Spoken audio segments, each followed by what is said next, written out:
কিছুক্ষণ আগে জার্মানি তাদের 2026 বিশ্বকাপের জন্য চূড়ান্ত স্কোয়াড প্রকাশ করেছে এবং বর্তমান সময়ে প্রত্যেকটা দেশ তাদের চূড়ান্ত স্কোয়াড প্রকাশ করা শুরু করেছে এবং এমন একটা জায়গায় দাঁড়িয়ে আছি এই সময় সবার একটাই প্রশ্ন যে জার্মানি এই স্কোয়াডটা নিয়ে কত দূর যেতে পারবে বা বিশ্বকাপে জার্মানি কেমন করবে।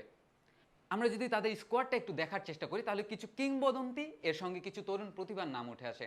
গোলকিপার হিসেবে রয়েছেন Manuel Neuer, Oliver Baumann, Alexander Nubel. Defender হিসেবে রয়েছেন Antonio Rudiger, Jonathan Tah, Nico Schlotterbeck, Nathaniel Brown, David Raum, Malick Thiaw, Waldemar Anton and Pascal Gross. Midfielder হিসেবে রয়েছেন Joshua Kimmich, Leon Goretzka, Lennart Karl, Jamal Musiala, Florian Wirtz, Jamie Leweling, Aleksandar Pavlovic, Maximilian Beier, Nadiem Amiri, Leroy Sane, Angelo Stiller, Felix এনমেচা। এবং centre forward হিসেবে রয়েছেন কাই Havertz এবং নিকো ভলডেমেট। এই টিমের মিডফিল্ডটা অনেক বেশি স্ট্রং। আমার কাছে একটু স্ট্রাইকিং পজিশনে প্লেয়ারের ঘাটতি মনে হয়েছে। এখন দেখার বিষয় এই স্কোয়াড নিয়ে জার্মানি বিশ্বকাপে কত দূর যেতে পারে বা তারা কি 2014 সালের সেই পুনরাবৃত্তি করতে পারে কিনা, তারা কি আবার